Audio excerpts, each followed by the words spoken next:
This programme looks at how one RE teacher deals with the concept of sacrifice and martyrdom with a Year 7 class.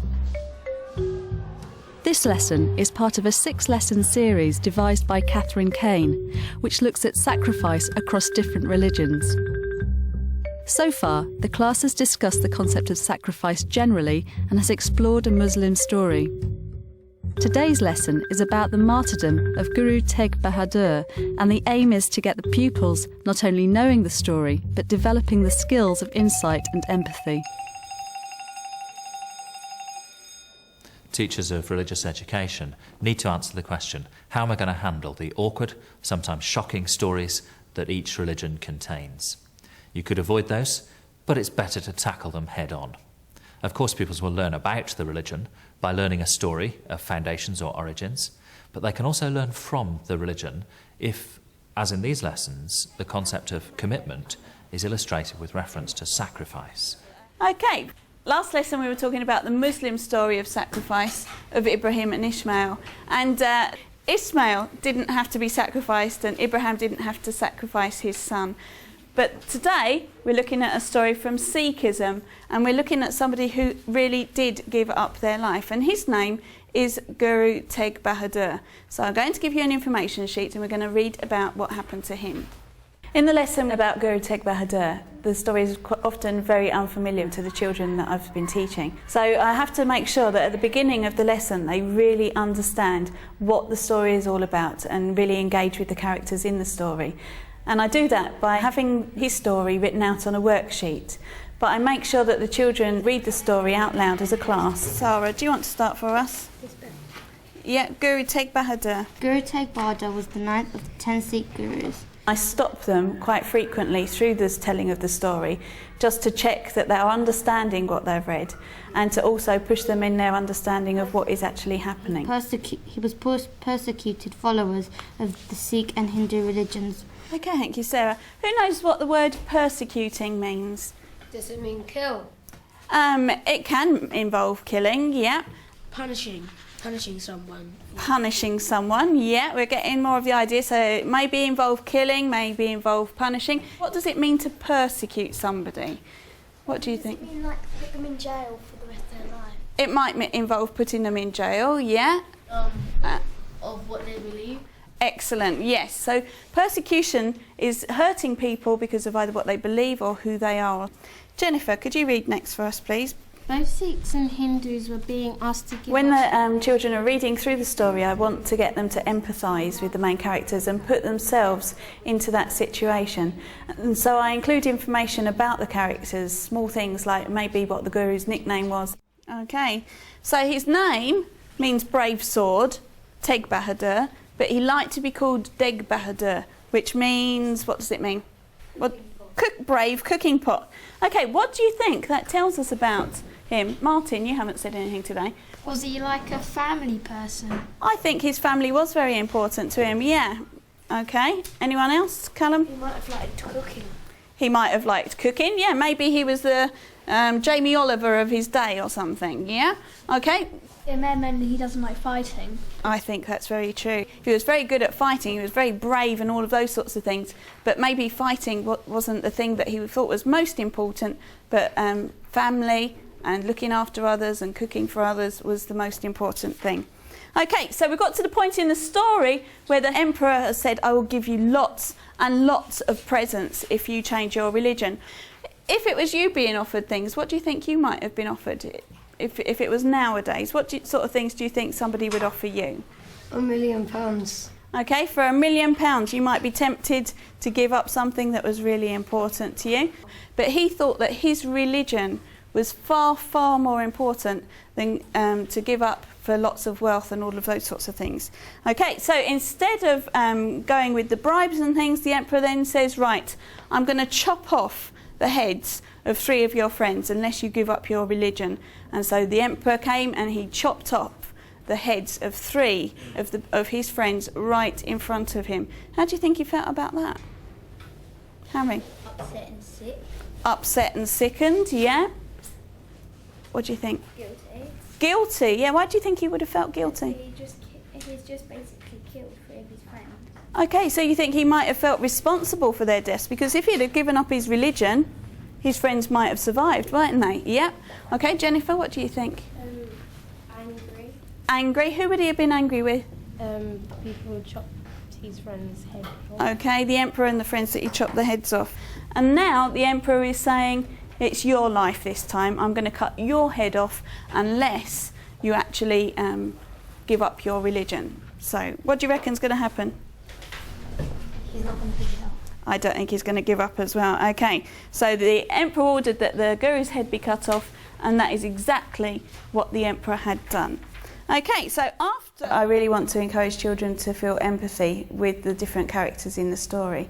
Just really sort of like think what it would have been like to be there, how it would have felt to be some of the characters that are involved. And so we do that through freeze frames. You have to act out a part of the story, and then when you come to the important bit, everybody has to freeze. So it's like somebody would be taking a photograph of how everybody was looking at that moment in time in the story.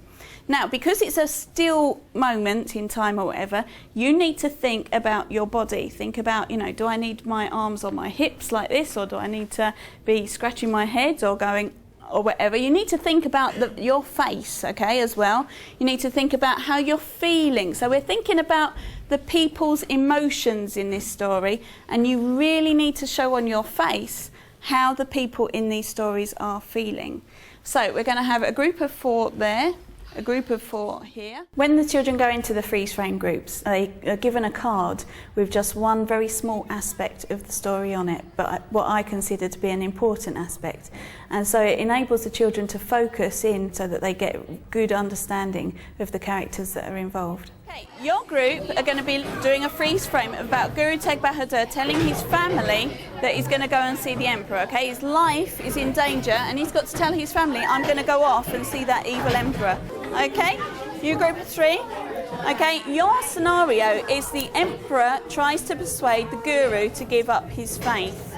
Okay, so you've got to think, how will the emperor be feeling when he talks to Guru Tegh Bahadur, and how will Guru Tegh Bahadur be thinking as well? I'll be the Guru Tegh Bahadur, you'll be the emperor, I'll be the executioner. Okay, you can be the Sikh who told the Guru's head back to the family. The executioner can be like that, and he'll be face down. So we're going to actually do it practically, standing up and stuff? Yeah. Okay. Shh.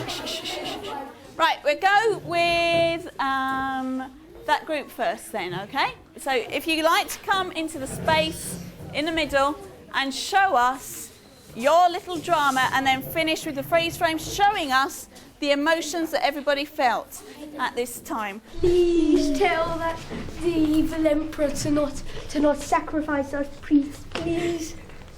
Come, my people. Okay, so we've got the freeze here. How are you feeling in this situation? You've just asked him. We're feeling happier because he said that he'd look after us. So you're feeling happier that he said he'd look after you. How did you feel when he when you asked him? I felt a bit scared because he might say no, go away. Okay, he might have said no. Guru, how did you feel when they asked you? Was it an easy decision? No, not an easy decision. Okay, so it's going to be a hard thing for you. Well done, that was very good. Okay, right. Number 2 then, who had... I think the task is very good for children of all abilities, because some students may have great acting skills but wouldn't actually be able to put onto paper those sort of things that they actually are discussing and showing me. Now my father is dead, I am the new guru. What am I going to do? The actual freeze frames come out in lots of different ways. Some of them have really thought about all the detail they want in, and they have really put loads of stuff into their productions, but others that can be quite simple. I am going to see the emperor. But they're all still showing that the children have understood the story and that they've empathised with the characters in that scenario. Now I'm going to try and persuade you to give up your beliefs. I want the drama to come from them. It's got to be them that has thought out what it is that they're going to say and do and how they react, so that I can then see that they have actually understood the different characters and what is happening in the story. Go once, twice, 3 times.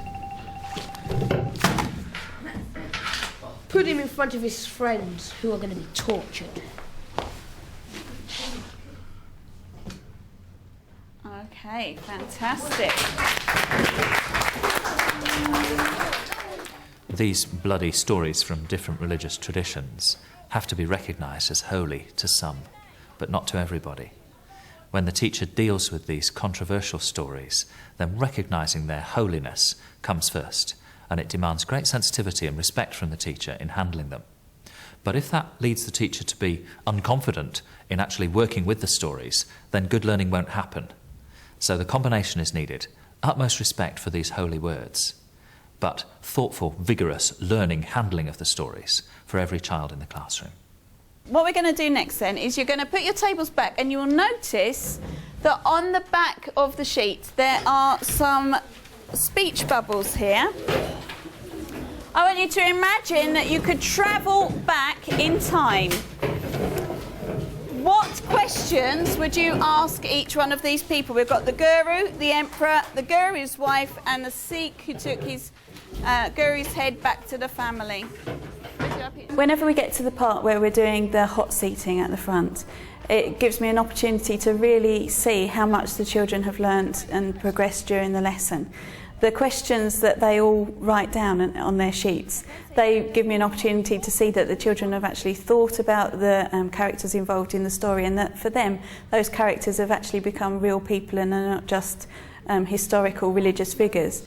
Okay, so we no longer have Abigail, Lexi, Rakayla and Joel. We have the Emperor, Guru Tegh Bahadur, the Sikh who took the head back to the family, and the Guru's wife. Okay, put your hands up if you would like to ask a question. We're going to have questions to the Emperor first, okay? So, Jessica, do you want to go up to the Emperor and ask him your question? Whenever children were asking the questions, I was particularly interested in the way that one of the students asked, what would you have done to have changed the Guru's mind? What do you think would be the best thing to change the Guru's mind on changing his belief? I tried everything I could. I think the best thing was giving him something that my son couldn't actually have. If you could try something else, what would you try for if you could actually change his religion? Letting him be the next heir to the throne. I thought it was really interesting the way that it actually boiled down to power, that the Emperor said he was willing to give the Guru the throne, but I think it showed great understanding of what the Emperor was all about at that time. Why didn't you give up your belief? I didn't give up my belief because I feel very strongly about it. I feel it's the right belief to follow. Seeing the students' reactions to the questions, they've really taken on board how those characters would have felt or may have felt, and are able to give really sort of like thoughtful answers to their questions. It showed so much progression from the first lesson, where sacrifice was a brand new topic to them. How did you feel when your husband died? I was upset because I didn't actually get to see him before he died. Okay, fantastic. You have all been so good. Time is always a problem with this lesson, because there is so much that children get involved in and so much that they are able to talk about and really connect with the story.